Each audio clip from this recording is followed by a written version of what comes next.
under darkened skies, hope lost in the dust of the street.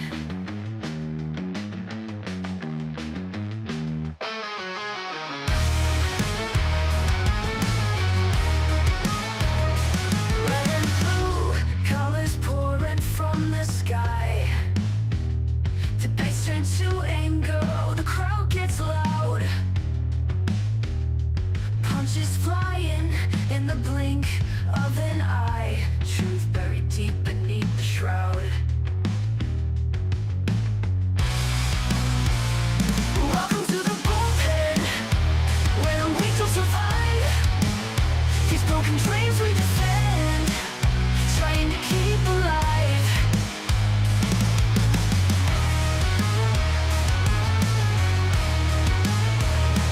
Faces on the screen, flashing perfect teeth. But behind those eyes, just rotting greed. Politicians turn to whispers beneath. They all just get what they need. Whispering conspiracies, drowning in their lies. Echoes of freedom, lost in cries. Spin the wheel of fate, let's see who rise. But this game will bleed you dry. Welcome to the bullpen, where the weak will survive.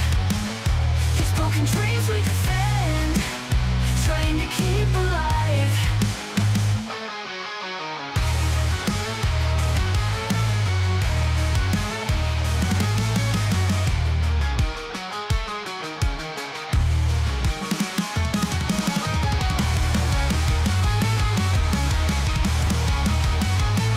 Welcome to the bullpen, where the weak don't survive. These broken dreams we defend, trying to keep alive.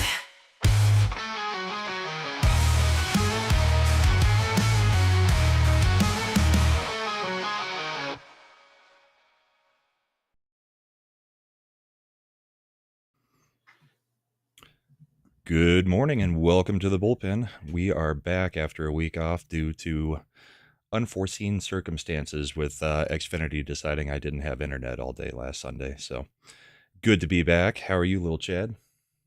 Oh, I'm good. I'm ready to have some words for what generally had been a pretty solid Congresswoman Anna Paulina Luna, but I think she effing derailed things this week, and I'm not happy about it. Yeah, So, she's kind of driving me nuts. Not enough to, not extend her some goodwill still because of the things she has done, but this was but she's pushing was it. dumb. She's pushing it. Like, Yeah. that's what I'd say. So that's Well, do you want to just jump in there then? yeah. I got because we have this clip. So for people who have been paying attention, this past week, the entire House of Representatives was ground to a halt because Anna Paulina Luna and two other congresswomen decided that they absolutely positively must have the ability to proxy vote from home because they have younger children. Which most of us are completely against. Yeah. I do not see a reason to ever need that. No, proxy vote is specifically against the rules of the Constitution too. There it is, and when Nancy Pelosi did it during COVID, it was challenged in courts, and like we've seen so many times before, the courts were like, "We're not touching this," even though it was verboten by the exact word. The words of the Constitution are clear. You have to must vote you have to be in Congress to vote. So what they're asking for, because the precedent has now been set and the courts didn't bother to try to stop it, these women want to have the right to vote from their home on bills in the House of Representatives, which I think is clearly just a shield to try to get proxy voting available for our 80-plus-year-old House of Representative members who have to be wheeled in, like Mitch McConnell in this. Well, he's in the Senate, but same difference. We have so many. Same thing as Feinstein and everybody else that is incapable of actually getting there on their own, and their staff is just getting them there and telling them what to vote. So Yeah, we definitely are not in agreement with Anna Paulina Luna on this one because there's absolutely no reason for it. You've got a 2-year job. If you can't do that 2-year job, then you need to resign. Well, here's the I thing. mean, All right, there are and I've no exceptions for, well, I've got a kid, so I can't do it. You knew that going in for the most part. yeah. So here's I've got the clip for that Matt Walsh shared with them on Yeah, I'll CBS. bring it up here. Yeah. Let me just configure the scene real quick. Yep.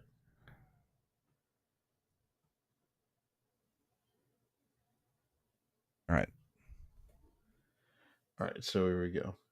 Historically, it's been much more wealthy, older men who serve in Congress. This isn't designed for young families and for young women especially. Congress was designed and built for old white men to represent themselves. And we've made a lot of progress since then. We get into it because we're public servants and we care about representing our community, but there should be some accommodations for family things No, there should No.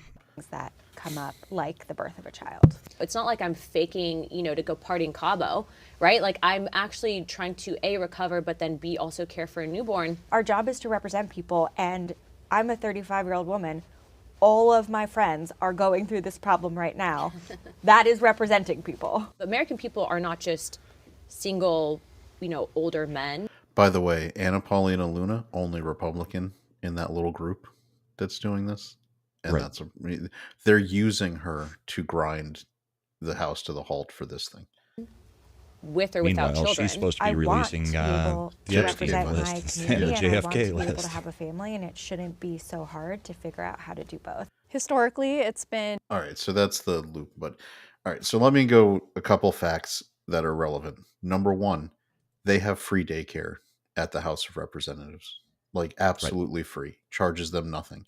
They already make 170 to 200,000. I forget exactly how much for being Congress people.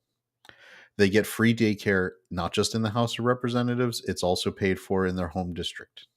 It's a covered expense. So that's one. Number two, Congress works on average 5 days a month. 5. 1, The 2, rest of the 3, time they're 4, campaigning. 5. The rest of the time they're doing whatever the F they want. They're not required to be at the House of Representatives. Right. 5. This is not the same as a new mother who's having to decide whether she has to go back to work because the household needs their 2 incomes to cover bills. Because if they don't work 40 hours a week, they'll never cover it. They work 5 days a week, 5 days a month on average, and they have whole months where they're out of Congress. On Like recess. they generally take August. Like August is generally always on recess, like the entire freaking month. That's point 2. Point 3 is none of this was unknown when these women decided to run for Congress. They Right. chose. There are only 435 members of Congress, of the House of Representatives. 435.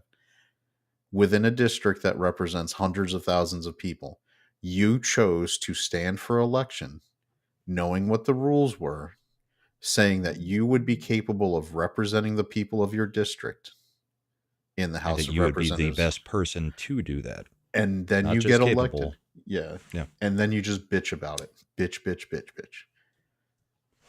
Sorry, I have no sympathy for you. None whatsoever. So they should absolutely not get the right to proxy vote. They should absolutely suck it. I'm very sympathetic. I like the idea of a mother being able to bond with her child. I don't think this is a completely voluntary position. No one has to work in Congress. This isn't even the job where you have to do it to support your family. These are people who are saying that they are standing to represent you and it's a privilege. It is a fucking privilege to represent people in Congress. It is not inherent or required. They are being so entitled. Like, I'm a congresswoman and I should get this, this, and this. No, you shouldn't. Your job after you stood for election is to represent the people of your district as you said you were capable of doing, and not get there and bitch about all the things you don't have because you're a congressperson. And there is nothing more tone deaf than doing this, in my opinion. Yeah. Just, I was livid. And they were supposed to vote on some very important precursors for reconciliation and extending the tax cuts and doing a lot of other things. And they didn't get to do any of that stuff because To throw a fit about not these being three able threw a to fit. Yeah. vote via proxy. By the way, do you know how long it takes to vote in Congress? Less than 5 minutes. You go Yeah. in I the mean, way. usually there's a timer counting down. We need your vote by this amount of time when No, you're but watching it on C-SPAN and no, but stuff. you don't even have to. All right, when you're a congressperson, the voting system, you get issued a card, like an access card as a Yeah. congressperson. That card gets loaded into a card reader in the House chamber. You then have the yay or nay option or abstain. You vote however you want. You remove the card, and do you have to stay on the floor? No, you do not. You can go in, do your vote, and then leave in less than a minute, and you voted. So if you are taking your child with you, right, you could, and because one of these women took her One of these baby women could onto the hand their floor. kid to the other person and Yes. walk in into it, then go back out and grab the baby. Yeah, it's no, Eric, he didn't send them home because of that. It's because they would be able to use this privilege. They were using it as a privilege motion, and they were going to grind like everything to a halt because they wanted to force the members of Congress. This is the politics of it. The Democrats wanted to make the Republicans vote against new moms umpteen times so they could say in election ads they voted against the rights of new mothers to have time with their children 17 times, even though And it was Luna the played same. right along with it. And Luna's all about it because I'll say this: Luna is doing the Nancy Mace walk, and I'm not a fan of it, where it's becoming very much about herself. You know, I've talked about a lot of other people like Massey a few weeks back, where the name on the back of your jersey doesn't necessarily have to be more important than the name on the front sometimes. This moment requires unity. Like the reason Democrats got what they got for a lot of years was because Nancy Pelosi got all, like, there were blue dog Democrats who came from southern districts, and guess what? It was super unpopular, and she rolled them, and they voted how she told them. Yeah, and she'd been And around long enough to have all the dirt on all of them and Yeah. force them to vote the way she wanted. and we don't have that. We have people who think never with had a that. with a one vote majority, Thomas Massey couldn't once say, "Look, I'm principled against it, but I understand that because we only have like a one vote majority, I need to suck it up this time to help the team." Because as much as I disagree with these things on principle, 70% of a win is still a win. I need to help advance the agenda. But Yeah. we don't get those people. We get Chip Roys, we get Massey's, we get all this other stuff. Because we're the cult that Yeah.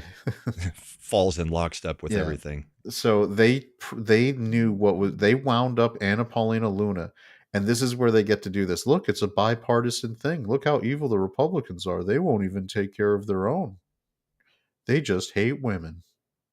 They hate women. Blah, blah, blah. And she walked right into it, and it pissed me off a lot because like I said, her and Nancy Mace are clearly all about themselves, and I don't like it. They do remind me of, say, McCain or Lindsey Graham, always trying to get in front of the camera and make it Yep. about them. I mean, they Yeah. will chase down any show to get some more recognition. We did get a super chat from Jeremiah Hembry Ooh. for $2, trade war. We'll get into that. We'll get into the tariffs and everything coming up. Yeah, and we'll get into how Trump has blown up China, and no one's talking about the way he did it. But Yeah. it's all right because everyone's focused on the tariffs, and no one likes to talk about de minimis. Even though if you're a watcher of the Bullpen, we talked about it a couple months ago, so you're ahead of the curve because that's how he's really going to destroy the Chinese economy. Anyway. Yep. But yeah, so Since Anna we missed Paulina last Luna needs to just get right and be done with this. I want Epstein files, JFK files, and that's what I need her to be working on. And Boosh has rejoined as a member. Thank you, Nice. Boosh. Since we missed last week, do you want to get into Signalgate a little bit? Yeah, I think this is clearly Signalgate was an op designed to try to Yeah. take out Hegseth.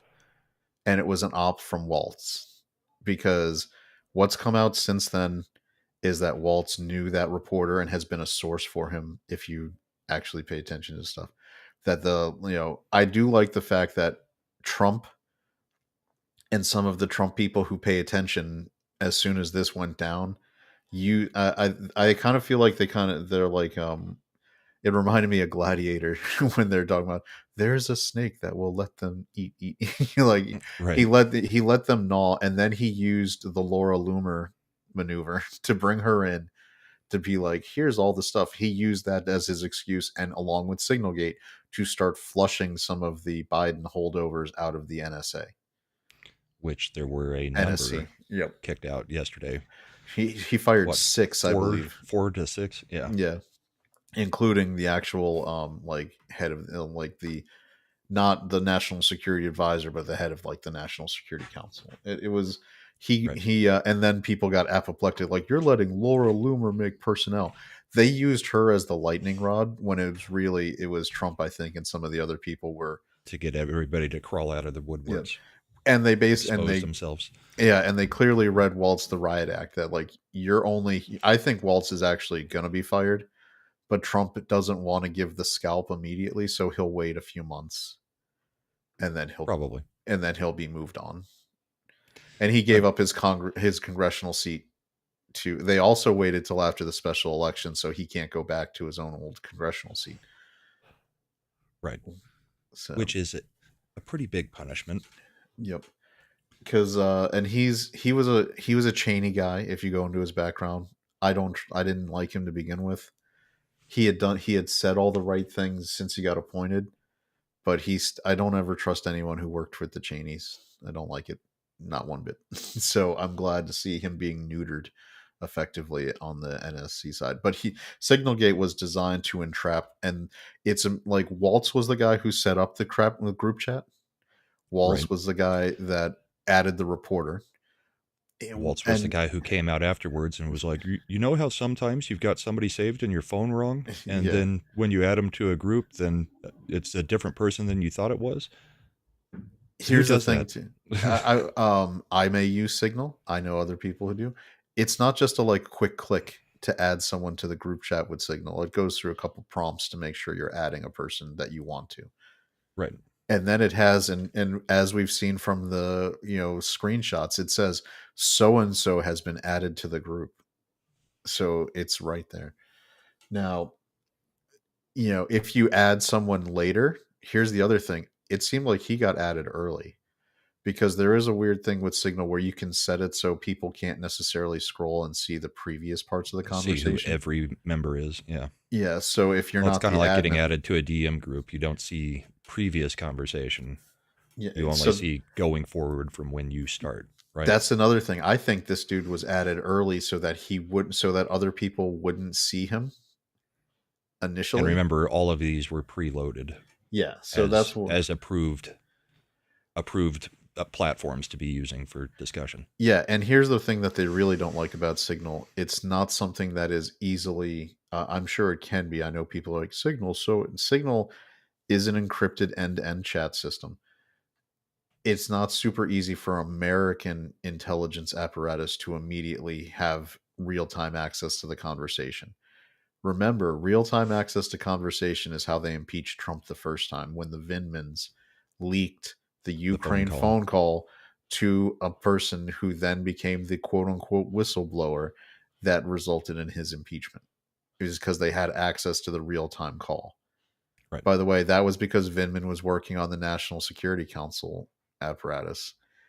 So he was effectively like one of those holdovers. So I think that's another reason Trump was letting some of them out themselves so he could go fire a whole bunch of people. We do hate the Vindmans. Yep. Well, let's jump into tariffs. Yeah. So here's tariffs kind of are, let's go through at least how I understand how Mhm. Trump's economic plan is supposed to work. So, I mean, it's not just the tariffs. So you've got a number of different prongs to get the economy kind of rebooted and kind of reboot the global economy. So in the U.S., part one, we cut the taxes to try to grow the economy, grow the GDP specifically. You slash interest rates to refi the country's debt. We have Doge going in, getting rid of extra spending and the consulting class. We place the reciprocal tariffs. This all equals to higher GDP. Then we go in and deregulate the banks so that they are able to give loans to new businesses and new ventures, all growing the GDP by having more corporate taxes, having the tariffs, and slashing the interest rates. Is that pretty good summarization of what the plan is for you? Yeah, effectively, it is a three-legged stool. Leg one is lowering taxes within the United States to make it the most attractive corporate setting for your business. Leg two is tariffs to make sure that if you operate your business anywhere else outside of the United States, you can do so, but you're going to be incurring financial penalties to do so. And leg three is to basically, through legs one and two, create a situation where the United States still acts as the reserve currency. And because people flood treasuries, it reduces the interest that the treasury has to pay on those bonds, effectively reducing our interest on our debt. Which the interest is what kills us because we are over leveraged. Yeah, so I'm going to share something. This is people are not understanding how Trump is actually. It's an old joke now to say that he's playing 5D chess, but this was how the treasuries responded. You may need to blow that up a little. Yeah. I did. Yeah, I saw it just because I'm showing that I want to show the chart part here. Do you It think is showing. It's just not showing on our end, All I right, think. there we go. Yeah, finally showed it. All right, so this is the change in treasury yield. Yield is interest rate. So the yield means that me as someone putting money into a treasury, which is a bond, basically it's US debt.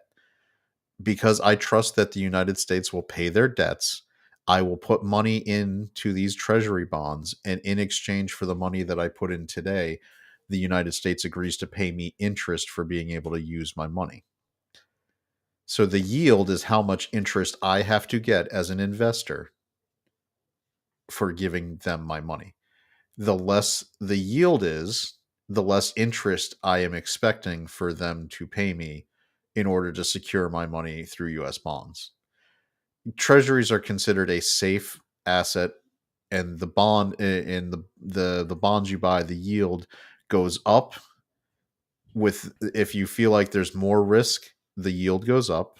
The lower the risk or the more scared the market is of stocks, the lower the yield goes because people there's called flight, investment, capital flight.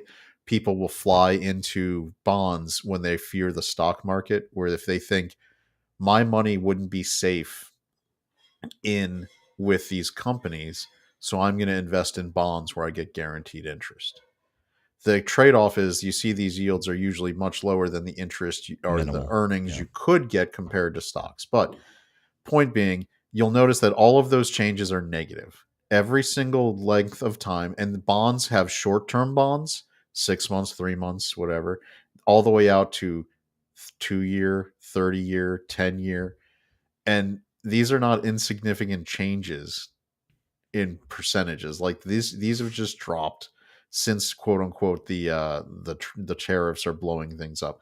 What Trump has done is given the United States Department of the Treasury more room in debt service to keep the lower the rates go, the less likely we are to be paying $1 trillion a year in debt service Right. because interest is almost to $1 trillion a year on our debt. There's also a program that Trump talked about that he has already launched and that I think is brilliant. It's a guaranteed forever US resident status, not citizen, resident, for $5 million. They call it the Trump card instead of Right. a green card. Yeah, he announced that very early on. Yeah, so it's $5 million. Kind of went under the radar Yeah. for some people, but Yeah, it's $5 million per person. And if there you is want, a vetting to yeah, these there is people I too, mean, number one, they have to be able to pony up $5 million. That's a right? that's a first step. Which the people who would do this are probably multi-hundred millionaires Yeah. and billionaires. I think that Lutnick was doing a talk about it, and he said there's probably around 15 to 20 million people worldwide who are not U.S. citizens who could afford it. Right. If he get at $5 million per, if he got, I think it's 7 million people. If 7 million people did this program, the entire national debt is paid off. Right. If he only gets 1 million people to do this program, a mega chunk of the national debt is immediately paid off at no cost to the U.S. taxpayer. It's a brilliant program because look, if you're a millionaire, that 5 million only buys you. It Right. doesn't buy your family. If you want to bring your family in, you got to pay 5 million for each of them. And it's not citizenship, so you don't. It's get permanent to vote. resident. It's a green right. card. You get a permanent It's resident status. Yes. Now you could then move the steps forward to becoming a citizen, but some of these people won't want to do that because the resident status will already give them a way to get out of high tax places like China or England or Europe, where they can. Because again, this goes with that leg of the stool where if we lower our tax base, our tax rates to be the most competitive in the world, it also makes the Trump card even more attractive because then people set up their residency here in the U.S. and we pay off the debt. It's amazing why that no one figured out. And guess what? If someone's paying $5 million for every member of their family, guess what they're probably not doing when they come to the United States as a resident? Using social services Right. and getting, getting all these things. So it's a great program. It's going to generate revenue. I think Lutnick said they've already had thousands purchased. Nice. And there's a waiting list. Yeah, so, there's just not a lot of talk about it. I mean, since he announced it that first week, everybody was making fun of it, like, memeing it because the Trump card, But yeah, it's a program that absolutely can fill the coffers or at least pay down the debt. Now, here's the next thing that with the tariffs, people need to understand this is not new. Trump did this in the first term. He didn't do it across the board, but we saw him do it to specific categories of goods and China in particular as part of that. So we have an idea of what's going to Biden happen. also did it, and Yellen came out and said, "No, this won't pass on to the U.S. citizen." So it is a tool that's been used by both parties. And this is all right. So the tariffs, and here's what I'm going to go out on a limb and say: tariffs are not going to increase inflation. They are not. That's what everyone's like. It's going to increase the cost of goods. Here's why it's not going to. Number one, China absolutely does not want to put the U.S. in a condition where we actually invest in our own manufacturing because they are 100% dependent on American dollars to subsidize their factories to make sure that those goods can then be sold not just to the U.S. but everywhere else in the world at our cost. We are the big market. Trump understands we are the consumers. As the consumer and as the consumer who has the massive amount of buying power, we are the only market that can exert this kind of influence. But so China also has, and they have done this before, and they will do it again, are known as currency manipulators. But in this case, it's going to work to our advantage. What they will do is they will devalue the yuan so that even with the extra expense of the tariffs, it effectively doesn't increase the cost to the U.S. importer one iota. Because if you devalue the yuan, the money you're paying, then it costs you less to purchase the same goods from China. So then when you pay the tariffs, you're still at a net zero increase. Right. So ultimately keeping the price of the goods the same over here. So they're going to do that, and then people are underestimating the fact that the manufacturer, or not the importer who's purchasing these goods from the Chinese manufacturers or other countries, whatever it is that has tariffs now, will, in addition to based on not just eat some of the cost to keep the prices the same for the consumer. That is something that Right. these I mean, things. that's like Ford announced. Yeah. Ford's looking at this and licking their chops because they do primarily produce in America, so they will have no tariffs on their trucks or vehicles. Yep. So they can afford to now give everybody the employee pricing. I'm sure they're going to raise the price before they give the employee pricing. Well, they've But already raised the price. It's yeah, yeah. well, the prices on vehicles have been ridiculously increased over the past 5 to 6 years over where we were. So they've already topped out the market. They're having to bring it back down. The way Ford's choosing to do it is announcing, employee pricing plan for anybody.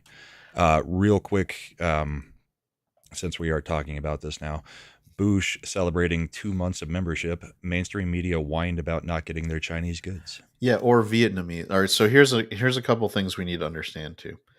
The Chinese, when we talk about these other countries, they're like, well, he didn't just do it to China. So China has a system where they take advantage of where we have trade deals with other nations.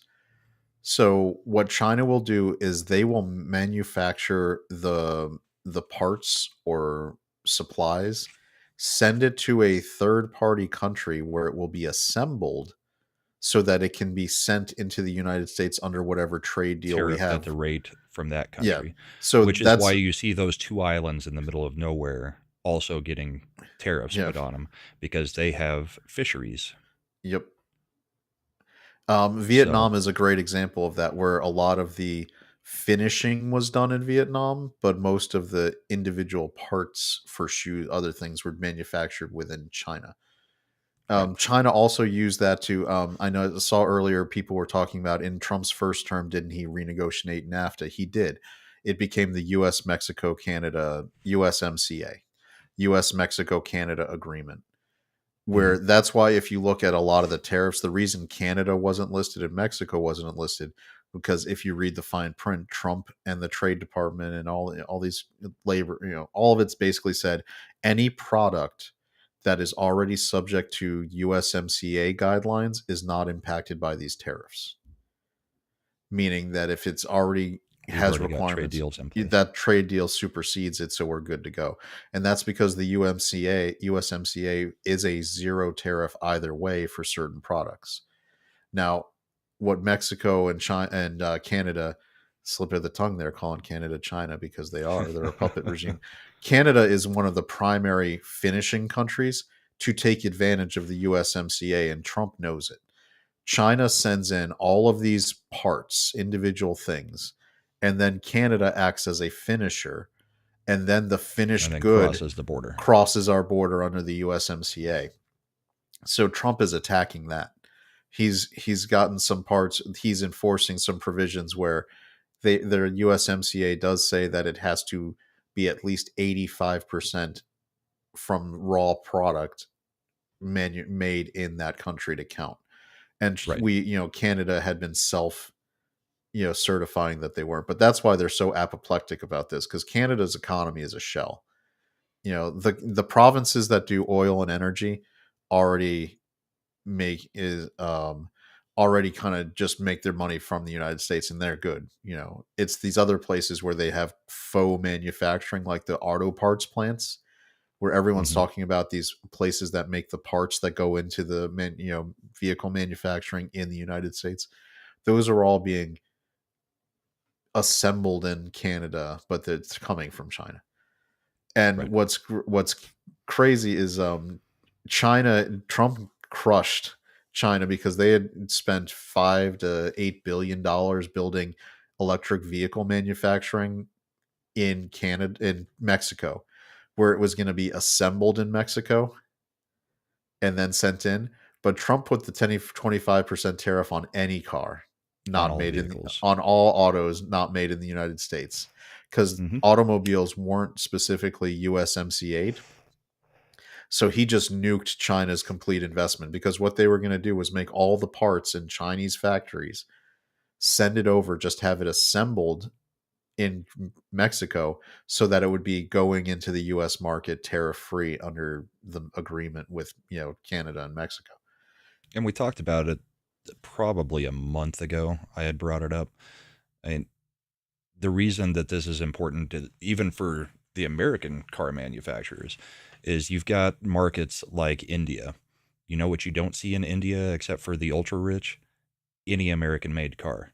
Why? Oh, Because they they don't tariff the allow it. crap out of it. That's 1 billion people that are not part of the market for a American made car because they have tariffed it that much. So reciprocal, I mean, all this does is ultimately reset the global economy. And we're the ones that are forcing the reset. So Yeah. it's a good thing all around. Yeah, and so I don't have any issue with the tariffs, people, because I don't think people understand how it's going to work. When you are the ultimate consumer, you're going to be fine. And now here's the thing: when I brought up that some businesses or companies would eat the cost, people are like, "Well, that'll never happen." The New York Post did an analysis, and under the tariffs, Nike, as an example, they use Nike's like Air Force One, shoes. Right. They currently cost $9 to make from start to finish plus labor costs in Vietnam. And sell for what? 120, $110. 110? With the tariffs, it will now cost them about $18 to make. Your profit margin is still ridiculous. If you try to pass that cost along to the consumer and add another $8 to $10, number one, it's not like the shoes. Everyone's talking about, well, it'll make shoes cost more. Like, who $110 for shoes is already friggin' ridiculous. Jordans cost 150 to 200. There's already high end stuff. Like, it'll make an iPhone cost $20 more to manufacture. Well, you think Apple will pass it? They're already charging $1,500 for a phone. It's adding $20. People aren't even going to register that. Now, then you get to the lower cost consumer goods, right? Where things are only supposed to cost like Dollar Tree items. Right. Mexico knows if they try to price that stuff up, people just don't buy it. Like that, these are goods where people will buy It's it at already a cheap. crap anyway. Yeah, it's crap at this money, and I'll buy it because it only costs this much money. But if you start raising it up, you're not going to do it. And that's when you make an American manufacturer competitive. Or maybe not even American. Maybe it's one of these, maybe El Salvador, as an example, because they've been doing really nice stuff for us, will say, hey, we'll build a factory down here and we'll do zero tariffs, like Millie's doing in Argentina. We're going to make the deal 0-0. Whatever you want to send down, we won't charge. And whatever we send up, you don't charge. We have the actual genuine free trade. There's just Free trade. Yeah. no tariffs, no duties, no value added tax, none of that. So another country comes in and says, yeah, we'll just make the cheap crap tchotchke stuff that you were doing. China's not going to deal with that. They'll devalue their currency so their factory can still make it, so Walmart can still sell it. And then Trump will call them out on devaluing their currency. The currency, yep. Because he did it in the first term over and over and over. But here's the thing. He's still, even in the short term, China's going to have to devalue things so we don't end up paying, and we won't end up paying more. But in the long term, because of the three legs of that economic stool, companies are going to make a rational decision that I'll just build it in the US because then I won't have to worry about anything. Just bring it over here. It's going to take 18 to 24 months from motivated businesses to ramp up manufacturing for some of these other goods. It won't happen overnight, but it also won't take 10 years because Trump is going to be doing some, red tape cutting. There's already what you can do, especially is some of these in the Rust Belt, in the Sun Belt, where a lot of these manufacturing factories went bye-bye. You have shells of existing factories that have transportation hub access that can be readily converted within 12 to 18 Detroit, months. Pueblo, Colorado. I mean, where I'm at in Virginia, lots of places where there's just factories that are sitting empty and use. Yeah, so you could convert them at the moment. I think there's going to be a revolution because Resurgence. My thought is what's going to happen is there's going to be some smart people, and I wish I had the capital as someone who's moving into unemployment to do this, would be to basically get some industrial 3D printers, move them into one of those existing previous factory shells and be able to make parts to order for whatever car manufacturer in the US needs them, whether it's Hyundai, whether it's Ford, whether it's Volkswagen in Tennessee. Or even if you're talking about, you could make or to order parts for old cars. Like, hey, you have a 2005 Ford and you're repairing it. Ford doesn't build those parts anymore. You got to scavenge it from, like junkyards. Or you have a guy who has a factory who has a CAD CAM software that has that part on file, and I can print it and have it Right. out to you brand new, OEM rated, maybe carbon fiber, out of steel, whatever way you want it. And it just Well, goes, there's a and market for it. that's kind of the other part of genius of this whole economic plan is because this is going to be happening where manufacturing is coming back to the US. I mean, they don't really have a choice. They're going to have to start amping up the manufacturing here again. All these people that are losing their jobs, there's going to be jobs that are created, so unemployment won't necessarily just skyrocket. There are going to be jobs that are created in order to keep unemployment at a reasonable Yeah. level long term One of the and dumbest get arguments I've inflation seen. down to the 2% that you really want inflation to kind of be at. Like, I've got it. I don't know if you've seen it on X where people are like, well, no one's going to work in a factory. And I was like, really? Really? You don't think people would take a factory job where you're making $20 to $30 an hour with benefits just to sit on an assembly line, to sit on it to maybe actually do doing that? one thing. Yeah. And yeah, I'll grant you, there's going to be technology that makes it where you don't need 100 people in that factory. You might need 50. Right.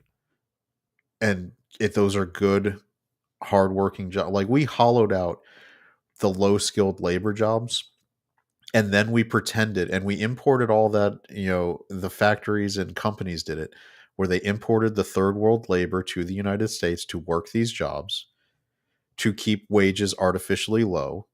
And then because the wages were so low, they said, we can't find an American who will do this job for $10 an hour. And you Right. pretend like that's the issue. Like there's a lot of in the Mid Atlantic. There's a chicken processing plants. You got to pluck the chickens. Tyson's has them, right? And they're like, we can't have Americans doing that job. Like the hell you wouldn't. You might have to pay $15 an hour. Well, maybe Right. now this That's is that's the before. whole point. Is maybe you should pay what it Yeah, costs to get people to work there, not pay people who are not supposed to be here to do it for much less than what an American would do it for. and this is where it's interesting because then people will say, well, then your cost of chicken would go up. And I was like, yeah, it probably would. It would go up naturally in accordance with the market, maybe 50, 60 cents a pound. Along with wages. But wages would go up and my tax burden would go down because our taxes aren't subsidizing people who are here illegally. Which is If, exactly the opposite of what's been happening. All of you our know, wages have been completely stagnant, and the cost of everything went through the roof because of inflation. Because the Democrats' idea of an economy and fixing an economy is print money. yep. Just keep printing money. And as Eric said over in the chat, yeah, then the value of the dollar goes up. So your buying power goes up. Exactly. Here's the other thing. Here, let me give you the rational trade off. I'm going to tell you that because of the maneuvers we're doing, your grocery bill will go up $1,500 a year. But because of the maneuvers we're doing and what we'll be able to do for changing taxes and lowering your costs of living in other ways, like gasoline for your car and the cost of your home, because without illegals here driving up home costs, that's going to drop. That those other costs will be reduced $5,000 to $10,000 per year. I think you take the trade off on the grocery bill. Yeah. Because you know that that's happening because Americans are getting good wages for what they're doing, and we've lowered the other costs on other things as a result. And the last thing I'll say about it is people are pretending that tariffs are going to suddenly make cars cost more money. A goddamn F-150 is almost $90,000 now. When I was in high school in The Brahma, you Raptor's remember up this. over 100,000, I believe. No, but I'm talking about a working truck, like just an Right. F-150, like Just standard vehicle. Yeah. if you add and you're adding some features, just the regular features. I think the starting price is like in the 60 to 70 for the low end F-150, and if you start adding things, it goes up. Mm-hmm. When I was in high school and it was around the same time you were, a friggin' F-150 loaded would have been around $27,000. A loaded, Right. like the top end one. And if you got the regular, just starting F-150, you're talking around 19 to 20. Yeah. Honda Civic 1993 was what, $6,000 off the line with Yep. basically, I mean, a standard with, manual windows and a tape player. Yep. And now And they're what, 35 to 40,000? I got my first car, and I talked about it on our Send an Art show on Friday, was a 2001 Honda Civic Coupe. Brand new. And it wasn't the highest end one, it was the middle model. I forget SE, SEL, I forget whatever middle level was. EX. They did like LX, EX, and whatever. I got the middle model. After doing, all that, it was silver, two-door coupe, 17.5 for Right. the middle. And if I'd gotten the high end, and this was automatic, so it was more expensive than because they had the standard transmissions back then. If I had gotten the highest end one, it would have been like 21. That was Yep. now, like you said, the highest end Civics are like 35, 40. Like it's already doubled, and it's not because of tariffs. And There it were is no tariffs. Superior Nav's making a point. The technology has changed too, but it hasn't changed that much. I mean, they've thrown in computers that nobody really asked for. A windshield is now $2,000 because of calibrations, because of all the adaptive cruise control and lane assist and all that kind of stuff. But that just the tech alone has not raised them that much. It's because they could do it over the past 5 or 6 years, because there's been basically just a pricing war going on between the vehicle manufacturers. They just keep raising the price every year, every year, every year. And typically, as the technology gets better, that technology starts to cost less. I mean, look at, say, big screen TVs. Used to be when they'd hit the market, they'd be like $10,000, and it was a luxury item. You can get an 85-inch for $799 now. Tech doesn't continually go up in cost. Usually, it should go down. what's that? It's supposed to go down. It's like it's like it's the Yeah. inverse of the thing. But we also don't. I think we only build. I don't think we build any flat screen TVs. There might be one manufacturer in the U.S. because we hollowed that market out. Right. Incandescent light bulbs are a great example. Those were all made in the U.S.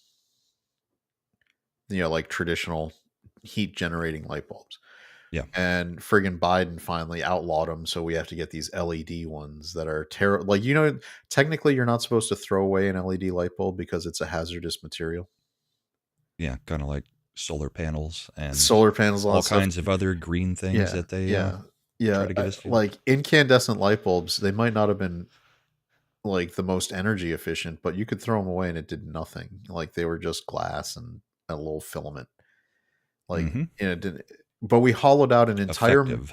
We effectively banned an entire manufacturing segment that was still in the United States making these bulbs in order to give China a market. And 10% for the big In the name guy. of green again. Yeah, Slender, if you read the fine print, it tells you can't throw away LED light bulbs because they do have hazardous materials. You're not supposed to throw them. You're supposed to dispose of them properly, which no one does. You still throw them out in your regular trash. That's Well, they're supposed to last 30 years, but somehow they've already started failing. Yeah. And so there's lots of examples where we specifically hollowed out an American industry and gave the market to China. The biggest mistake we've ever made outside of NAFTA was giving most favored nation status under the George W. administration to China, which removed the final trade barriers. With the somehow we thought that our trading would make the market, make them more democratic and friendly and nice, and it didn't. It never does. No, all we did was we solved the problem of communism, which is the problem with communism is there's no money being generated. So they solved it. If we just take the money from the biggest economic force in the world, the United States, we can fund our communism. We can spread it around all the other countries. There does seem to be a little bit of pushback that Trump is going to be getting. I don't know how long it'll last, but the banking industry is once again trying to step in and regulate what Trump is wanting to do and taking it upon themselves to do it. So, um, I've got an article from Jason Isaac. Basically, what he's talking about in this one is so Trump basically they revoked the Biden era restrictions on energy development on in Alaska's North Slope. So, trying to get energy independent again. We're lifting all the regulatory bans, getting rid of all that crap that Biden had put in. But the banks have taken it upon themselves to say that they are not going to fund anything relating to energy on Alaska's North Slope. And I found it interesting. It's not just the banks, it's also the insurance companies. They're basically trying to coerce companies into not being able to do business in the energy sector. Um, in 2025, and this guy that wrote this is actually part of this company, but the Hartford Small Business basically came in and said that they would not provide insurance for the business, and it's the American Energy Institute. It's just an educational nonprofit. The reason for the non-renewal is we have learned from your Facebook page that your operations include trade association involved in promoting social political causes related to energy production. This is not acceptable exposure. So that's a direct quote from the renewal notice, and they dropped them just for having beliefs, not for having the unacceptable exposure, as he says in the article, is telling the truth about reliable and affordable energy and fossil fuels. So the banks involved that have already started this, JP Morgan Chase is involved, Goldman Sachs, Wells Fargo, and Citigroup. Insurers that have done this, AIG, Chubb, Axis Capital, a number of different banks and insurance companies. So I thought it was kind of interesting. You got a take on that one, I or mean, how we can clear that up? so the way we need to do this is start applying some of the I guess there are already rules where utilities can't restrict people's ability to sign up for a phone service based Right. on political beliefs because they are public access, and banks are supposed to operate under similar principles that any person outside of like criminal behavior where a bank is where their account gets seized, they're not supposed to be able to be prevented from banking in the United States. Now they've been acting outside of that. We've seen all the stories about The debanking unbanking. and Yeah. stuff like that. I think this is a prime Harmeet was just um was just signed off on by the Senate. She's now in there as a deputy attorney general in charge of the civil rights division, quote unquote. This would be one of the things that I would want to see the civil rights division start immediately filing lawsuits on. It's a novel area of law, but with the full force of the United States government, they could basically break these banks pretty easily. I think it's pretty cut and dry that they're violating constitutional rights to prevent, and they'll fall back on that. We're just, we're a business. We're allowed to, choose who we operate with. But if you're doing it based on this and not fiduciary, legal, whatever reasons, you're breaking rules. It'd be like, in a lot of ways, even though it sounds crazy, it's analogous to it's an analogy Analogous. analogous to in the 60s when banks would say, well, we can choose who we want to, especially in the South, who we want to lend to, and this person doesn't look right for our bank. It wouldn't Right. be right for our institution. We've looked at it and it violates our terms and conditions to lend money to you, young man. And that's what it is. I mean, it sounds silly because they're like, it's clearly not like, but it is. It's just instead of doing it based on skin color, they're doing it based on political beliefs. Political beliefs, I which mean, I I find think I find it under absolutely yeah, hilarious that we've bailed out the banks so many times, and they they think they can just go against actual government regulations. yep. And if I was the Trump administration, I would make it my mission with the SEC and the Department of Justice, and this isn't because of their political beliefs per se, but Larry Fink and BlackRock would be target number one because they are, and it's because they're breaking so many rules, laws to try to push the progressive agenda. They have broken fiduciary responsibility. And that's why I said the SEC should come in there because BlackRock's entire ESG movement is anti fiduciary responsibility. They are specifically telling their, people that they can't do things they know will make them money and increase shareholder profit because it's not what they say is good for the world. Right. That is not how fiduciary responsibility. Your only responsibility as a business is to maximize their shareholder profit within the bounds of the law. As long as you don't do something illegal, it's allowed. And if you're not making the most money you can, you have broken the law. It's And at one. this point, I mean, we've been hitting on the DEI stuff, at least in the pop culture side, but like this situation with the banks and the insurance companies, it is completely the old ESG system and BlackRock, basically holding these companies hostage. I think they like being held hostage by BlackRock because I think they also align with the ESG scoring stuff, but that is the whole reason for this. Mhm. It's and it's clearly that there's a couple different fronts where they're trying to attack the Trump administration.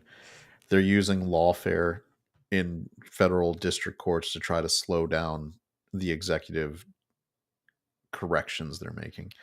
Yeah. They're using the corporations that control the levers of financial power to try to slow down the business capital changes that are changing.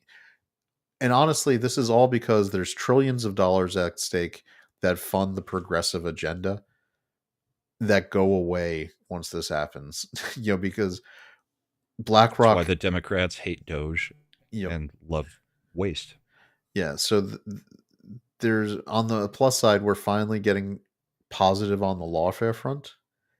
We had the Yep. Supreme Court finally step in and rule 5-4 for Trump to block a temporary restraining order instead, and Roberts is still the weak link. But Amy Comey Barrett, who I said isn't a bad person, and give her time because she's the type who wants to do certain things certain ways. When the federal district courts kept breaking the rules to make these temporary restraining orders and ordering things, she got fed up and she voted with the rest of them. So that we just got on Friday a 5-4 decision. This was on the Department of Education case where, and share this one. This was based on grants for DEI training that the Department of Education had canceled. And they went to a district court who did what was called a temporary restraining order, which is supposed to be absolutely rare. It's a very rare circumstance you're supposed to do that because TROs, as they're called, temporary restraining orders, are generally unappealable. What they actually did was effectively do what was called an injunction, where they enjoined the Trump administration from canceling these contracts and told them they had to pay them. But instead of doing it as an injunction, because an injunction is immediately appealable, they did it as a temporary restraining order, which is not. So what Trump did is the Trump administration did an emergency filing right to the Supreme Court and said, this is shenanigans. The legal parlance to translate for you, they said this is bullshit. And they're Yep. not, they're breaking the rules and they're doing it as a temporary restraining order to try to keep us from being able to appeal it. In a Right, 5-4 they're trying to decision. handcuff the executive. Yeah. In a 5-4 decision, and the 5 in the majority were Amy Coney Barrett, just Brett Kavanaugh, Neil Gorsuch, Alito, and Thomas. They said two important things. Number one, this is not a temporary restraining order. This is an injunction. You're doing it to get around doing an injunction, and it's stupid, and you're trying to play games, and no, you're not allowed. So they did a stay. They stayed the temporary restraining order, meaning that they canceled it. The administration is allowed to cancel these grants. They're allowed to not pay the contracts. The second, and this is more important thing as a precedential matter, that that's precedent, not president, but precedential, meaning it's set a precedent for the Trump administration to use going forward, is they said, because there is a court for claims.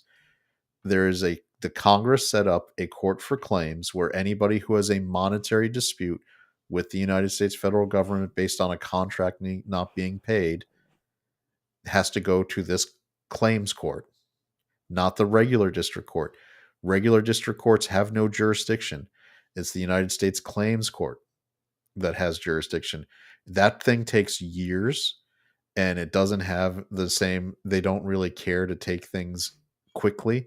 They don't ever do temporary injunctions or restraining orders. They're like, send in the contract. We're going to do contract analysis for about 36 months, and then we'll get back to you. Because it's monetary damages. You can be made whole.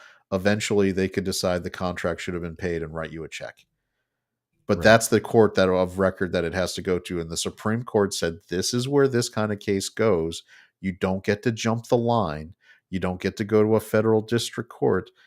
Federal district, what they did is they did a stay, and they're sending it back to the district court saying, in no uncertain terms, this is where this case is supposed to go. Dispose of this case, find that you have no jurisdiction, and be done with it. Because that's where their dispute needs to go. And all of these cases about canceled contracts, anything where the United States government under Trump has canceled a contract that they had where they're not paying money, all of those disputes are supposed to go to that court system, by the way, which will now be overwhelmed by these, and it'll take even longer for them to eventually lose. And they'd have to spend money and sit on it, so they're just going to give up. By doing this 5-4 decision now, the Department of Justice, every time one of these places files a lawsuit against not getting paid, can now say the Supreme Court has told you just in the last 2 months that this is where it goes. Sorry, you need to dispose of it. You don't get to file it in district court. So it's going to be a good one, a good precedent. And Amy Coney Barrett is coming. Like I said, she likes to work things through a system, right? In the previous case, it hadn't matured. There was an injunction. It was being decided. There was a lot of reason why she did what she did. This case, because they broke the rules and jumped the gun, she was like, no, it's out. She is a reliable vote for these kinds of things. Roberts is the one that's a problem. So I think Roberts has always waffled. Yeah, so we're going to start, and we've already seen that a lot of the appeals courts have already been shutting down some of these things. It's just going to, but this is all good because all of these things were going to get challenged. By doing it early, he's going to get the precedent locked in from all these courts eventually that he's able to do these things, and then you can do the for real changes without consequence. Yeah, ultimately the Supreme Court will end up slapping down the district judges enough that they're hopefully going to get the idea that no, you can't just handcuff the executive and run the country as a judicial wing. Did see an interesting clip from, I don't even know how the guy says his name, Eli Mistel. He's been making the rounds on CNN, I think. It's either CNN or MSNBC. But he was on The Breakfast Club with iHeartRadio and was talking. Charlemagne the God's show. Yeah. Yeah. And this is the guy that looks like Albert Einstein and Fat Albert got together. I'm sure you've seen him on a few different shows. Yeah. So let's give our take on this, because this is absolutely insane. South Africa got over apartheid? Did they just go back to their Afrikaner racist constitution and be like, oh, we just need a couple of amendments. We just need a couple of changes here to make it work? No, they threw the whole thing out and started again, this time asking everybody. Wow. This time having a completely new delegation of all of the people of South Africa, not just the white folks, but not no white folks. And they came up with a new constitution. It's one of the reasons why the South African constitution is generally thought of as one of the best constitutions in the world. It is not and thought of ours that way. continues to be a piece of crap. No, it's not. No, South Africa is run effectively by one party rule, which is the African National Congress, which is the same party that Mandela was in. And they have slowly, Mandela at first, in order to try to get the world to reinvest in South Africa in the 90s after apartheid, where everybody had pulled out their money, presented, and he was a very good person for doing this. He was trying to do racial healing and a lot of that. And as soon as he was gone, the African National Congress people that succeeded him have progressively, and I use that word on purpose, moved the country further and further into Racial division and almost outright genocide, policies. White farmers are not having a good time there right now. Yep. But the next line was also crazy. Best constitutions in the world, and ours continues to be a piece of crap. So what laws would you kick out immediately? What laws are you saying it needs to get the fuck out of here? Yeah, so the first one I have in my book is that I want to eliminate every single voter registration law. All of them. So he's been on multiple shows making this point that he wants to get rid of all voter registration laws. That sounds really smart, because Well, not that making sounds like the next anyone- logical step Yeah. to their takeover of the government by bringing in all these extra voters. Well, we don't need to actually register anybody to vote. Just if you're here, that's good enough. Mm-hmm. It's and what so there's fun. We can see examples where this happens, and my favorite one to bring up is New Hampshire. New Hampshire has one of the most lax voter registration rules in the country. They have same-day registration, and they allow you to register just even if you're staying at a hotel. Like you can just lie and put the hotel address as your address.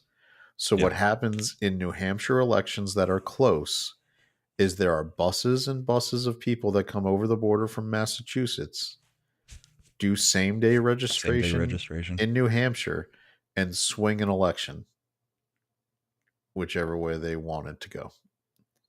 Mm-hmm. And it is ridiculous, and that's exactly what will happen with no registration rules. There should be, people will, and this is where they'll start going after you and say you're being racist, because there was examples in the 1900s Jim Crow era of poll taxes and literacy tests that you could not pass because they were rigged. Things like that, designed specifically to hamper and keep people from being able to vote. So they lump anything that has any kind of requirements for registration in with the Jim Crow era, and that you're just an evil bigot who doesn't want people to vote. When these policies are 80-20 policies, like Democrats want voter ID too. No regular average voter will sit there and say that it's a smart idea to not have any kind of rules about who can vote. Right. Because It's they know mostly what will happen. It's the Democrat political class, and it's the people that they pay to go out and protest on their behalf are the only ones who think that it's a good idea to let everybody just have a vote willy-nilly. Yeah, it's crazy. The only person who would advocate for that is someone who wants specifically to overthrow a regime. That's how they view it.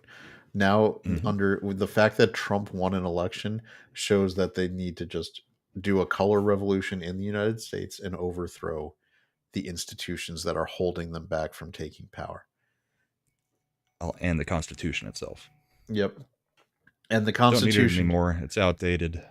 The reason they view the Constitution as outdated is because the Constitution is a list of negative rights towards the government, meaning the government can't do this, can't do that. It actually, It the outlines what the government's yeah, allowed to do. our Constitution is brilliant in that it restricts every branch of the government to specific tasks, and then the Bill of Rights enshrines specific God-given rights that every person has that the government cannot violate. It is And that's why it's so important that it is God-given rights, not government-given rights. Because if the government gave the rights, those rights can be taken away. If they're God-given rights, they're inherently yours. Exactly. And that's why these people hate the US Constitution so much. It was an Enlightenment document based on Christian and values. Number one, we need to dispose of the fact that it wasn't a Christian document. It 100% was. It is informed by and created from Christian value systems. Now, you can say the Enlightenment was also a part of it in terms of non-denominational Enlightenment thinking, but even Enlightenment thinking was still guided by Christian principles, because in the Enlightenment era, it wasn't a matter, these people weren't just, atheist.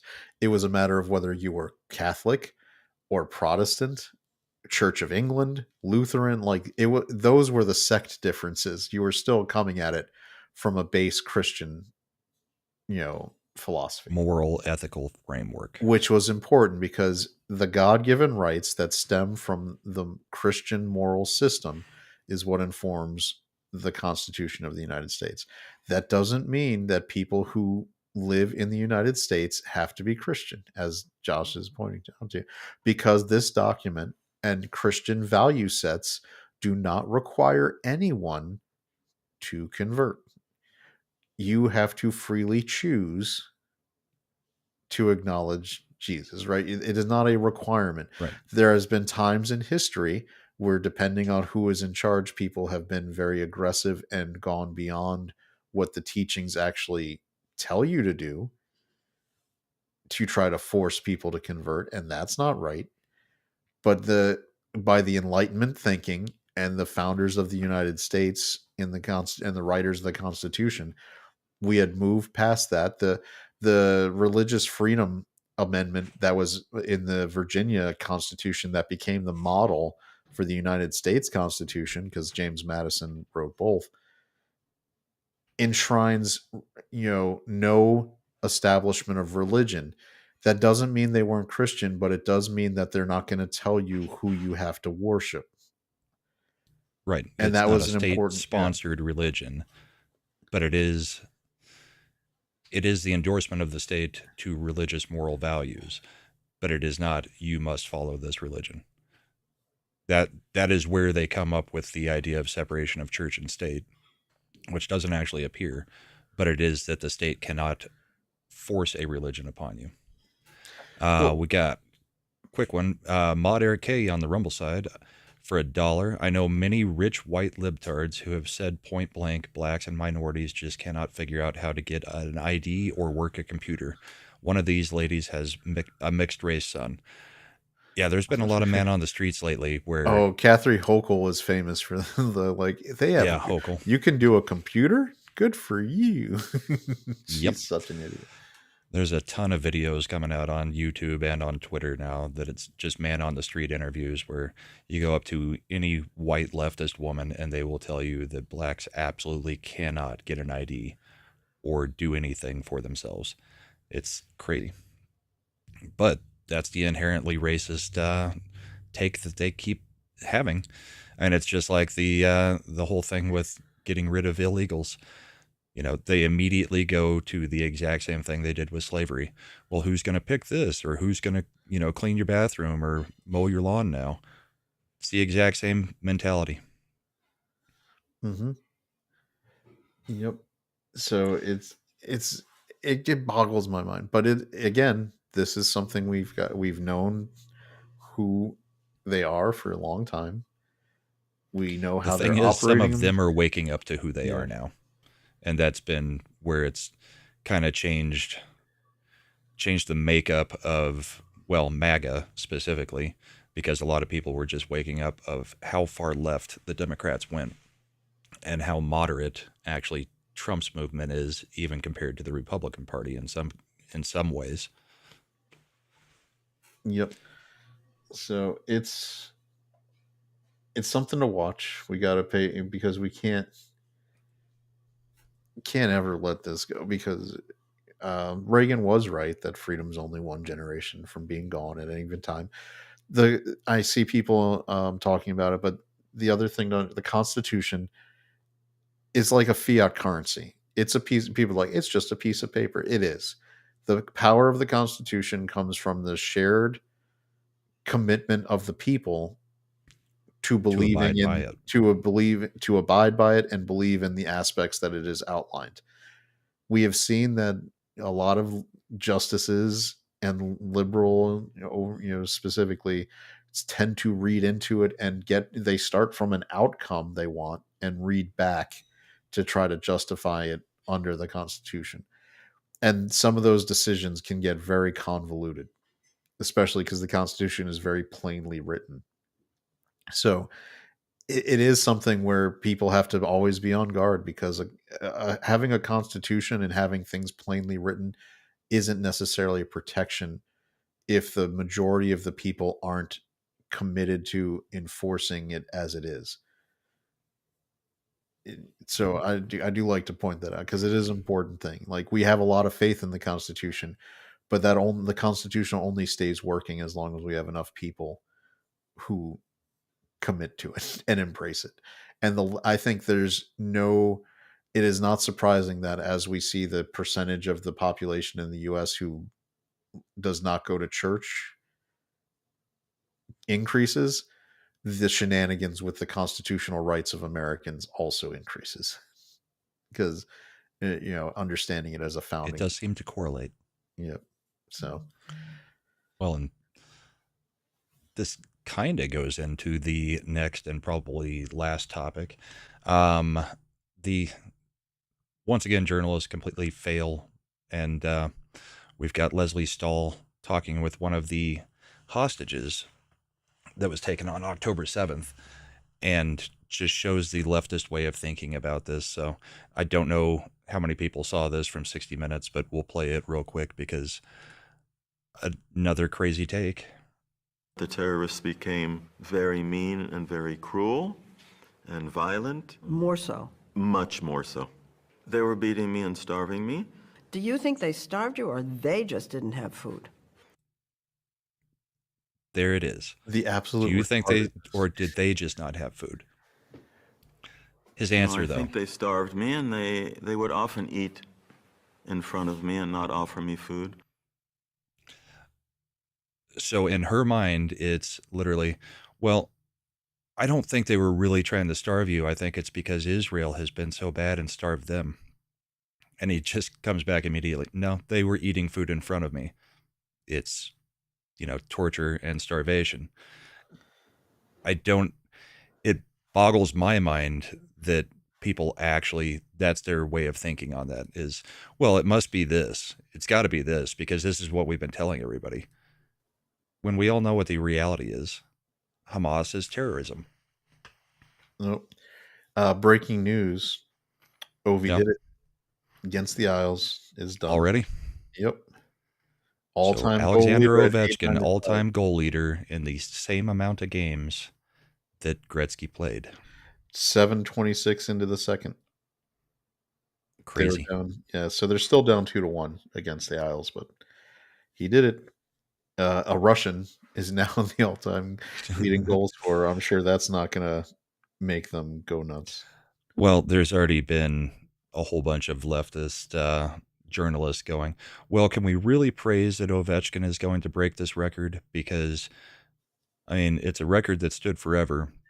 And now we have to choose between, do we side with Gretzky, who is for Trump, or do we side with Ovechkin, who is a Russian? And currently we all hate Russia, right? So they've got the Sophie's Choice going on of which one do we do? I mean, it's the meme with the guy with the two buttons. Yep. They're going to celebrate him, though, because the NHL, I mean, they need they need attention anywhere they can get it. So it's there. Oh, I'm not talking about the NHL. The NHL is fine with this. I'm talking about the mainstream sports media. They're the ones calling into question, well, should we be celebrating Ovechkin? It's kind of like when the war first started and they kept calling on Ovechkin and any other Russian player to disavow their country just because the country went to war because they're playing in the NHL over here. It's like, yeah, the way you guys talk about Putin, it doesn't seem like a great idea for a whole bunch of Russians over here to disavow Russia because they started a war, because Putin probably wouldn't take that very well, and they all have families still over there. Yeah, and I mean, Ovi's been Putin's teammate on the ice, so there's that too. Right. But yeah, for people who don't know, Putin would play in an intramural league, and his entire roster would be NHL players. I know one game, Putin, and this is how good he actually was, scored 12 goals in one game. It was almost like the goalie was afraid to try to stop the puck. I don't know Right. why, but I think Ovi had a few assists on those. So, but that's the way we can bring politics into, or bring sports into our political show. We can talk about the politics of Ovechkin in Russia. Yeah. No, I mean, my problems with Ovi aren't anything political. It's that he sat in the same spot and just that he works out of his office and has been lazy for a while. No, he's done it right this year. He's and isn't it crazy how that's really helped the Capitals increase their wins by having their superstar trying actually play. Yeah. And even after being out for a month and a half with a broken leg. Mm-hmm. So good for him. Records are meant to be broken. I didn't like the way he did it for part of it, but he really turned it on here in this last year, and he's still got 1 year to go on his contract, and he said he's going to play it out, and then he will go over to the KHL and play in Russia. So yeah, interesting breaking news, though. I didn't think he would do it that quick this morning. So the question is, I mean, he's still pretty good at his game. I mean, I don't see any reason to think that he's not going to keep playing another year or two at least. No, he said he'll play next year. Yeah, so I'm just intrigued. Like, what is it? It's $895. I mean, it's a given. He'll probably get over 900 if he plays next season. He may get over 900 before the end of this season still. The only question I would have if he pulls a Yager and he just hangs on to try to get to 1,000. Yeah, I don't know. 105 more goals, roughly 2-3 seasons is in sight. I mean, if he plays. Yeah, I just don't think he has already stated he would play out his contract, which is next year, and then he'll just retire and go over to the KHL for his, twilight days, which also is kind of what Yager did. Yager is still playing this year. Yager actually has the most points in professional hockey. It's just Gretzky and Ovi had it in the NHL. Yeah, the NHL is what counts. The KHL, no, I know. Sorry. It's like, oh, he did a really good, he had all those records in AAA. And Ovechkin also is still way behind Gretzky in playoff points because they don't count those. And I think he's about 120 behind Gretzky in playoff goals. Mm-hmm. So good for him. You got anything else you wanted to go over? I know that some people in chat brought up the stabbing incident and wanted to talk about that a little bit. It seemed like, specifically the Christian guy forgiving the stabber, which is the father of the victim. I think I would usually premature to talk about it in solid concrete details. Yeah, because usually at this point we've got video footage too. It's weird that in 2025 it's like the one incident where people weren't whipping their cameras out, recording everything. Yeah, that is a little bit weird. But the guy did also tell the cops, it's not alleged, I did it. Yeah, I mean, there's no dispute. But now he's trying to claim self-defense. So the details are still just a little bit too murky for either of us. We talked about it before the show. For either of us to come out concrete on anything other than Shouldn't have happened, I obviously. mean, the one thing I think we can definitively say right now is that bringing the knife and stabbing someone was was beyond what was needed as a response. Like even Even looking at possession of the knife yeah, on school grounds is illegal. yeah, looking at things even in the best light Carmelo for Anthony. Carmelo. Yeah, I'm thinking of NBA every time I hear it. I know. Um, But this guy spells it with a K. yeah, even all right, so even looking at things in the best light for him, the best he's probably going to do is a manslaughter charge, because even within self-defense, you've got the idea of a disproportionate response. Nothing from any of the witnesses seems to indicate that there's anything where, even in the best light for him, it would have been a proportionate response to take out a knife and stab someone in the heart.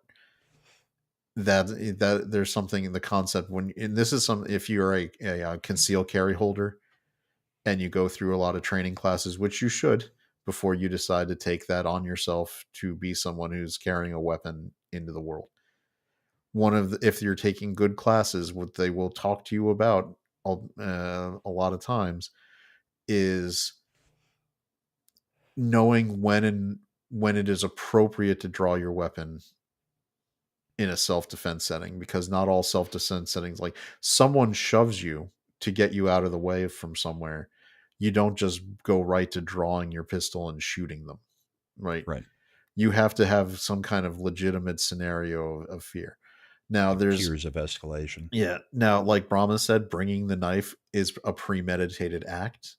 Why did that happen? Like there's so many things that we need to get answers on, or at least And my I would, understanding is the preliminary charges is first-degree murder. it should be, because bringing the knife is a premeditated act. So Right. that makes it so a lot of people were like, he was acting in the heat of the moment. Well, he brought the knife to school to the track meet, so to speak. So that puts you in a situation where you assumed you would need to use the knife.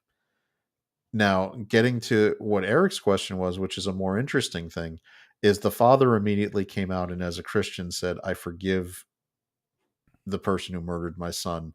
It is not my place to judge. He's like, he said, I'm upset. Let the law take care of the law that will part of it. take care of it. But as a Christian, I forgive. And I know some people are reacting poorly to that. I have a lot of admiration for people who are genuine enough in their faith to immediately come out and do that. I think I would wrestle with that as a Christian. Like that's And that's probably hard. internally and behind the scenes, he's probably not all that forgiving, would be my Yeah. guess.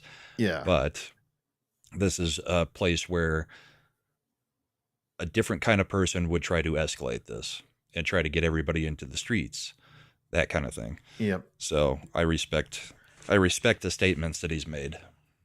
Yeah, so that's why I think it's admirable. I don't hold it against, some people do, like what kind of father would feel that way? And I don't want to challenge anyone's grief, tell you how to be as a father. I can tell you it is an admirable position if he genuinely feels that way, because it is the true Christian way to be, like to not to, because it's for yourself, right? It's not, the forgiveness isn't necessarily Holding on to absolve. the hate only Yeah. messes you up. Yeah, it's not absolving him of any legal consequence of his Right. actions.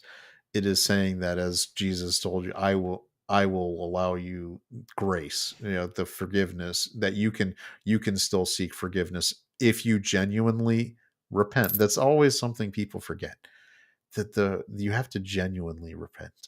It's not like it's not something where you can just be like, I accept Jesus, get out of hell free card. You Right. have It's to. not insurance. Yeah, God knows when you're being truthful and when you're not. That's the point. You're going to be judged by someone who can see through to your soul. You're not going to be able to get one over. You're not going to Patrick Bateman your way out of that conversation. So Eric now- Cave for $5 on the YouTube side. Idiots are already saying a white supremacist was killed after attacking a black honor student. Yeah, they're doing the whole thing with, let's pull a picture of him that doesn't represent what he was representing himself as online. And then let's pull a whole bunch of pictures of the white kid and put him in, camo and holding a gun and automatically say that he's this. So, I mean, that's where we're trying not to jump Yep. to anything before there's Yep. a solid story out there. I 'Cause will tell you from a self-defense. there's lots of different things going Yeah, around, if going on out there. If Carmelo's going to go with a self-defense angle, he has two problems that are going to defeat self-defense. Like when you are advocating for a position of self-defense, you generally can't be the aggressor that started the path to the confrontation. It's one of the things that becomes a problem, right? You're not supposed it's a little more fluid in terms of how the law will look at it when they give a jury instruction, but in terms of how people on a jury are going to view it, there's going to be in a situation where they are going to see that Carmelo brought the knife and then chose to sit in the other team's tent. Place himself in a place that might escalate You are something. yeah, you are moving the you're taking action that moves the onus away from self-defense when you are antagonistic. And even in the light most favorable to Carmelo, those behaviors are antagonistic. You're bringing a knife to a track meet. Why? You're bringing, like, was it a pocket knife because you just trim like loose threads or something? You have to explain that. And because if it's a pocket knife, it doesn't seem like it would do the damage that seemed to occur. This, by all It description, was a big enough knife to pierce the heart. Yeah, by all descriptions, this was more of a self-defense style knife, not a just I'm carrying it around knife, pocket knife like a Swiss Army knife. And then you're putting yourself into the other team's zone, like the area. It's it's a aggressive move designed to where you was it gamesmanship? Was it like trying to get in people's head? We've seen hockey, like Brahmo does a show, Bourbon and Borden. They do a lot of clips of hockey players. Hockey players do this all the time. They'll get into the other person's space to try to piss them off. You know, Right. this guy was getting into their space, and it's going to provoke a reaction. This is a known response that people are going to do. People who are athletes tend to be more aggressive. They have higher, like, that's just an inherent trait of athletes. They're more aggressive than the regular folks. So you're getting in their space. You're trying to take ownership of their space. That's going to prompt a aggressive response. It helps. It's something that's going to negate a self-defense argument because you took steps to try to cause a confrontation. There was never one time during all the times I played sports that I went and tried during a rain delay to go sit in the other schools on the other school's bench. And you knew, because you knew it would be considered an antagonistic move. It would piss people off. Well, you know that, and it's just weird. Yeah, so I want more details before my inclination based on the known facts is that this is going to be a murder charge, and they're probably going to plea out because this is bringing the knife puts premeditated murder. They can try him as an adult, and it's Texas, right? So Right. that's thing, a place the that thing has to be concerned about, I think, is that they're already setting up this opposite narrative, seemingly opposite narrative. And are we going to have another summer of love if he does get convicted? Because that's what the left is always pushing for in these situations. So that's where I'm concerned with the situation, and the fact that a 17-year-old kid lost his life for nothing. I will tell you right now that given he's 17, and again, depending on the final fact pattern, because this could change it if this kid has a history of aggressive or violent actions, but if he doesn't, they're probably going to plea him down to first degree manslaughter and give him 10 years with At least one of his classmates has come out, supposed classmates has come out and said that she couldn't imagine him ever stabbing somebody at the heart. Normally he just gets into fights. That's a problem for him if he's got a violent history.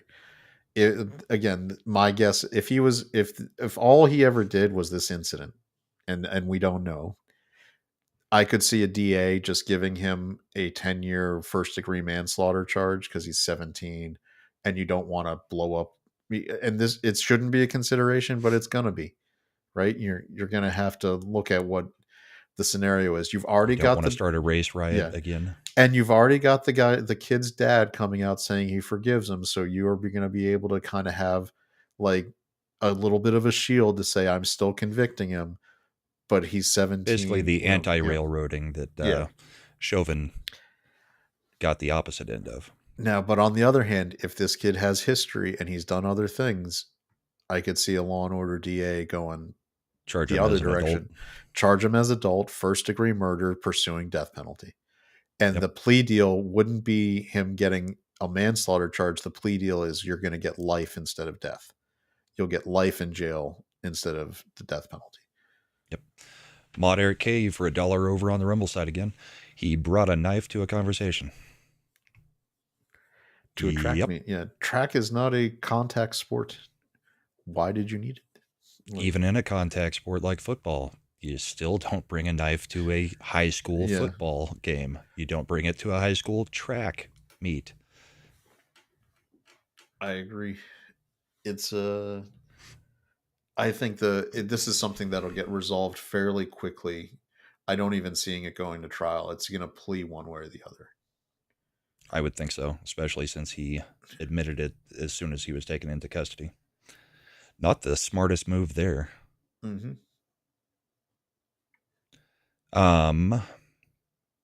Well, I think that pretty much is what we had on the agenda to cover, don't you? I will just say one last thing on the tariffs, which is the de minimis thing. Trump. Sure. We talked about a few weeks back, the de minimis loophole, meaning you can order products, and if it was less than $800, you didn't have to do customs. So you could order things like Temu. Think of it as the reason people can buy cheap crap from Temu. And it's or those Amazon vendors that sell the Chinesium knockoff products. Or a handmade smoking jacket from India. Yeah. So Trump, and it was the least covered part of his executive of his tariff announcement. It's effective, I think, May 2nd. The de minimis restriction is removed for all countries. And this is going to capture any country where China might move their deliveries to, like it's manufactured in China, but we're going to ship it out of Vietnam or Brazil or wherever.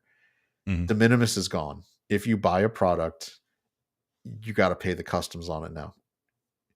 And the customs on anything is going to increase the price and increase the shipping cost exponentially. Like if you're buying like a $10 Chinesium knockoff bag, and then you find out the customs cost on it is an extra 30 because of the shipping and all that kind of stuff, you're not going to buy it anymore. Because it's not as convenient. Yeah, and that it's going to destroy Temu, and it's going to destroy those Amazon knockoff Chinese sellers where they see an American or another vendor who makes a nice product and they just do the immediate knockoff of it and undercut them in price by like 50%, Mm-hmm. which hurt American manufacturing and American small business. But it's going to go away now. And it was the smallest change because it's already the law. The de minimis thing was already legal. It was already on the books to say that people need to do customs. They just didn't, because they didn't want to go through the trouble of tracking it. They gave a de minimis up to $800. But now, thanks to Doge, they're putting in the software capability within the customs department, and it's going to be up and running by May 2nd to track all of those things now and get that money. In an efficient way. In an efficient way. And Jamma, this is completely untrue. Brahma has a handmade in India smoking jacket confirmed. I have 3. In different colors. Yes. The original one, this blue one, and another maroon one. They just don't come out very often. And the original one has a place where some cigarette ash burned a hole in it. So I like Gojira. Good. I'm sick of listening to my mom bitch about the quality of Temu products, but keeps ordering them. Yep. Yep. Well, what do you got coming up this week? We've got Mad's on Mad's new channel, his Tuesday show. I think this week we're going to be going over the history of truck balls. Truck 'Cause- nuts. Truck nuts, because that was one of the ones he sent over. And then on the Ascendant Art Cup podcast on Friday, we're going to be the one known quantity is going to be reviewing Mobland episode 2. It's a good show. It's going to be on tonight. Gives everybody in the viewing audience a chance to watch it, hopefully over the course of the week. And I think that Slender and I are probably going to also go see Warfare, which opens on next weekend, because that Which looked one's like that? that's the one where it's like the real time, war movie set in Iraq. The one we had to make sure Mad wasn't going to have a any kind of flashes to when the Bradley was getting shot at in the Oh. trailer. But it looks fantastic, so I'm really excited. Alex Garland is the writer on it, and Cool. the director is an actual vet, and they're trying to make it the most authentic war movie that's ever been made. Well, we know a few people that can probably give us some insight after they see it as to whether that is the case. Yeah, so I'm looking forward to that. So, all right. And because of your free time, you may be doing a little bit more gaming over on Ascendant Arcade with Slender this week. Oh, that's right. I am being laid off effective April 15th. My GovCon employer got doged. So if anybody wants to send me a message, if they've got opportunities, I am willing to listen, because I would definitely like to be employed as quickly as possible. Just makes me feel better about myself. And I'm putting the link for Ascendant Arcade out there because, yeah, you've got a little bit more free time, so we'll probably be doing a little bit of gaming during the next couple of weeks while you're taking breaks from looking for something. Right? Yeah, well, I mean, I am still employed through the 15th. I'm supposed to continue to do my job at the utmost, but I'm probably not going to have my whole heart in it. That's for sure. Right.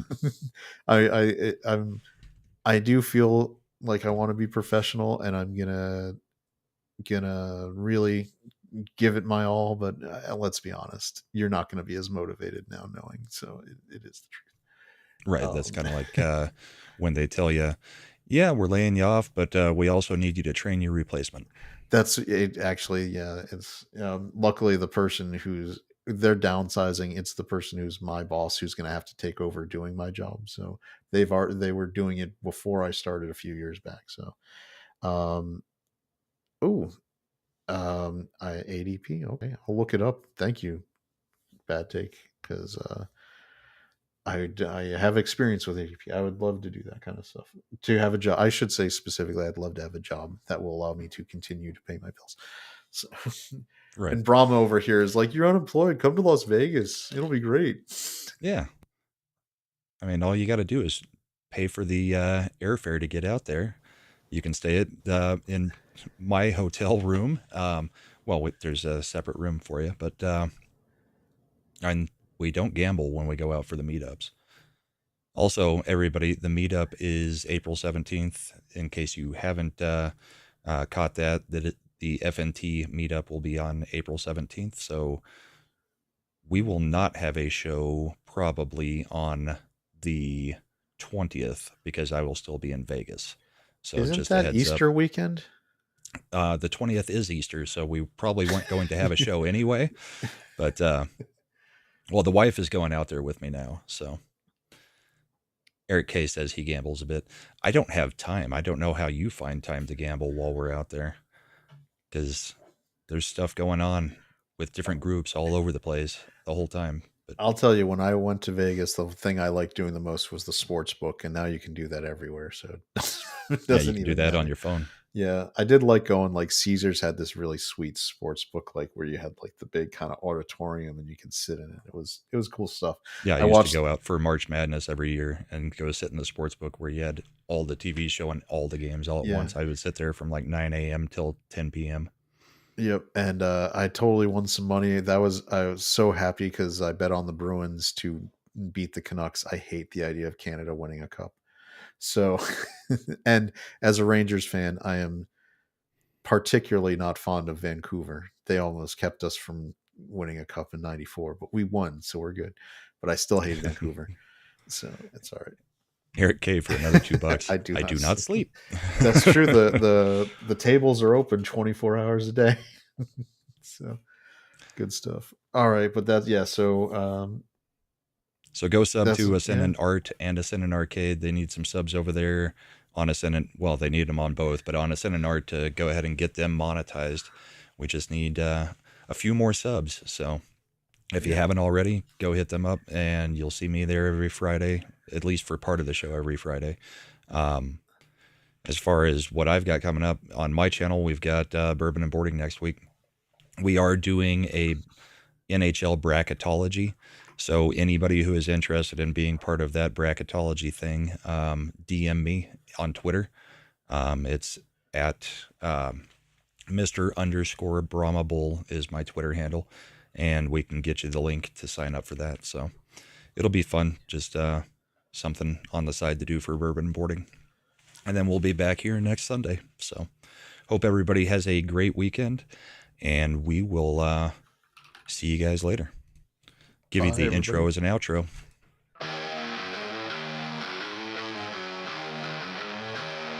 Broken system chained and tangled up in lies. Voices shouting, screaming in defeat. Politicians playing games under darkened skies. Hope lost in the dust of the street.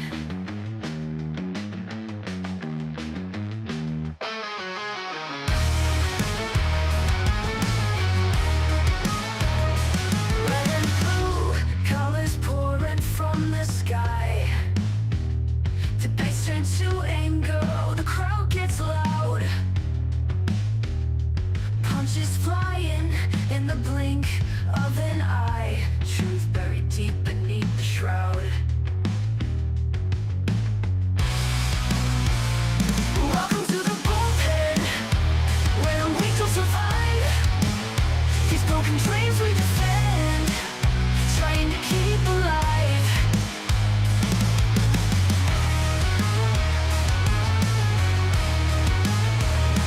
Facing on the screen, flashing perfect teeth. But behind those eyes, just rotting greed. Politicians turn to whispers beneath. They all just get what they need. Whispering conspiracies, drowning in